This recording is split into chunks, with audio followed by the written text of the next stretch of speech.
Então, o primeiro ponto que eu gostaria de trazer para os nossos participantes é o seguinte: nós temos hoje, como eu falei, a questão do seguro rural com a política que a CNA quer desenvolver como política de Estado. Cada ano a gente aumenta os recursos públicos do seguro rural para a gente poder massificar e poder reduzir esse custo ao produtor. A gente tem conversas constantes com os seguradores e com o próprio departamento de seguro do Ministério da Agricultura, no sentido de melhorar os produtos de seguro. A gente tem conversado com produtores, colocado outras cabeças que não são assistidas, enfim. E o produtor tem respondido, tem contratado mais seguro. Porém, esse produtor que contrata seguro, ele não tem nenhuma diferenciação na hora de ter uma taxa de juros menor. E isso não só para o crédito rural oficial, né, a não ser a questão de garantias e tudo mais, como também nesse mercado de capitais. Ele entra no bolo dos demais e não tem uma diferenciação. Então, como é que eu vou valorizar? Né, eu estou dando o exemplo do seguro, mas nós temos outras iniciativas de mitigação de risco, a própria venda antecipada, né, outras formas de comercialização que estão sendo trabalhadas, que já melhorou muito do que era o setor há anos atrás. Dá muito mais garantias aos investidores de colocar o recurso nesse setor. Mas cadê essas mudanças sendo traduzidas para melhoria para o produtor que está oferecendo esse pacote diferenciado de mitigação de risco? Então, essa é a primeira provocação que eu faço, que eu acho que a gente pode avançar nesse sentido. O segundo, é algo que assim, é normal nesse processo, é que nesse momento ainda, até o que foi colocado nos dados, nós temos ainda muitas, vamos dizer, revendas, empresas de insumos, trades, que elas têm encapsulado essa CPR, os títulos e notas promissórias, e transformado isso em títulos do agronegócio. Então, eu tenho ainda um intermediário que está no meio da cadeia, né, que, de certa forma, vai cobrar uma taxa e vai ter uns juros mais elevados esse produtor. Eu entendo que isso é totalmente normal nesse momento, a gente não tem volume, não tem escala. Mas como é que eu posso antecipar, reduzir a participação desse intermediário para que o produtor possa se organizar em associações e mais vezes em cooperativas para conseguir emitir isso, às vezes com a taxa melhor para ele? O Bruno falou um pouco mais sobre isso, que é a questão do seguro, a importância do seguro nesse processo.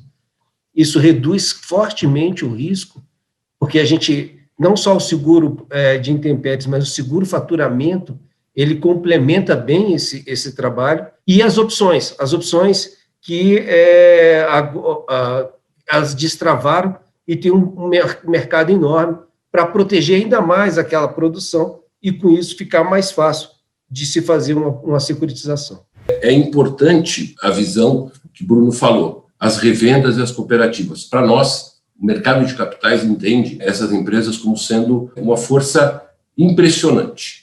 Para mim, chegar no... Agora, é tudo uma etapa, né? Você lembra bem, e falei para Bruno no passado, Tiago acompanhou comigo, para mim vender o primeiro CRA foi uma coisa muito difícil, mas muito difícil mesmo.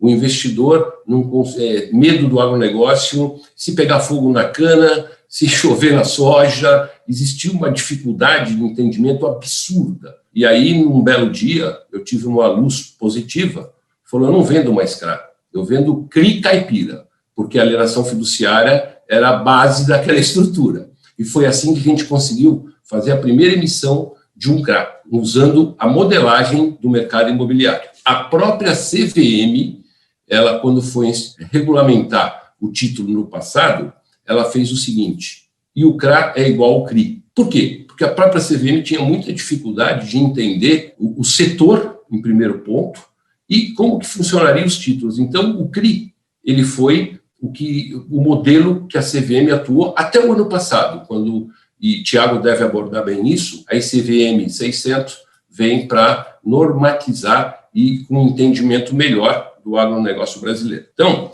mercado de capitais. Outra coisa, a gente fala muito em CRA, você sabe disso, mas não é o CRA somente, são as securitizações. E elas têm diversas formas. Você pode trabalhar um CRA, como você pode trabalhar um fundo de investimento. Pequenas empresas, elas vão ter muita dificuldade de emitir um CRA por uma série de fatores. Fatores de balanço não auditado, fatores de gestão, mas elas podem acessar o mercado de capitais através de um fundo de investimento.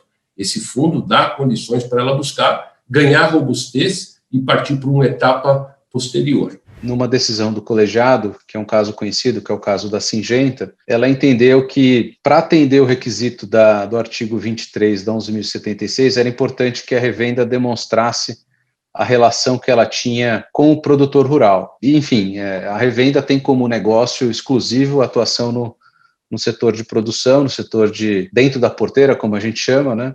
E a demonstração dessa relação da revenda com o produtor rural, às vezes, não é simples. Na verdade, muitas vezes ela não é simples, até porque a relação com o produtor rural, ela é uma relação spot, como a gente chama. Não existe um contrato de longuíssimo prazo, como o Moa falou, né? A safra, ela tem prazo.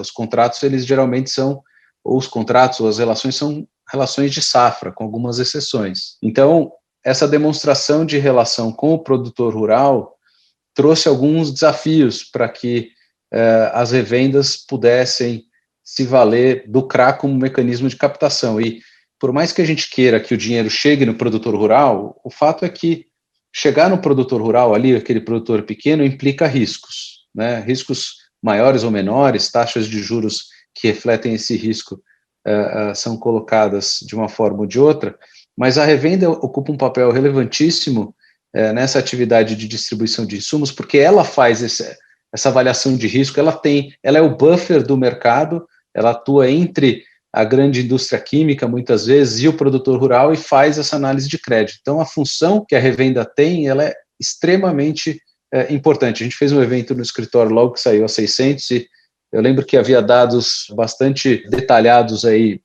de uma instituição financeira que mostrava o tamanho do negócio das revendas. Eu vejo aqui que existe uma oportunidade para que a CVM, sem distorcer o objetivo da lei, na verdade, até na minha opinião, ratificando o objetivo da lei, permita que essas operações sejam feitas com um grau de conforto tão grande quanto o que se exige hoje, mas sem essa exigência de uma formalização absoluta. Em relação à lei nova, a 13.986, eu acho que a gente pode dividir essa lei em dois grandes grupos de regras, né?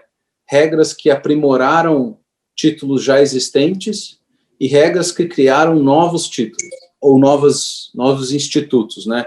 Dentre os novos institutos, acho que tem três principais aqui: o Fundo Garantidor Solidário, que, enfim, é um fundo, é uma associação, é uma empresa, tem mais uma característica de associação e tem como objetivo criar um pool de recursos para garantir obrigações comuns de participantes do FGS, que era o Fundo de Aval Fraterno, né, na MP. Vai ser interessante entender a função do FGS no fomento das operações de crédito. Depois, a gente tem o patrimônio rural em afetação, que acho que tem sido o tema mais debatido da lei e que, bom, na minha visão, trouxe mais um instituto de garantia. É possível aprimorá-lo, é possível, mas, enfim, ele traz aí algumas flexibilidades interessantes que a gente não tinha antes, como fração de determinado imóvel, garantir as operações, a possibilidade de separar, né, o que é o imóvel do fruto, né, da produção e dos semoventes. Então,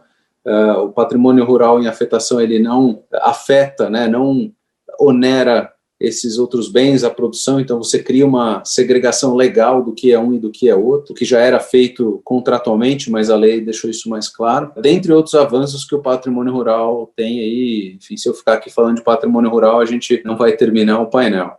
E por último, a CIR, né, a Cédula Imobiliária Rural, que todo mundo perguntou para que foi criada a CIR, já tinha CPR e tudo mais.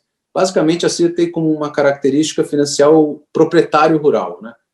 A gente sabe que no agronegócio existe o produtor, existe o proprietário rural, às vezes existe o produtor que também é proprietário rural, mas a CIR tem como objetivo principal permitir que esse proprietário rural também se financie, também possa instituir uma garantia como o patrimônio rural em afetação. Vamos ver como as coisas evoluem.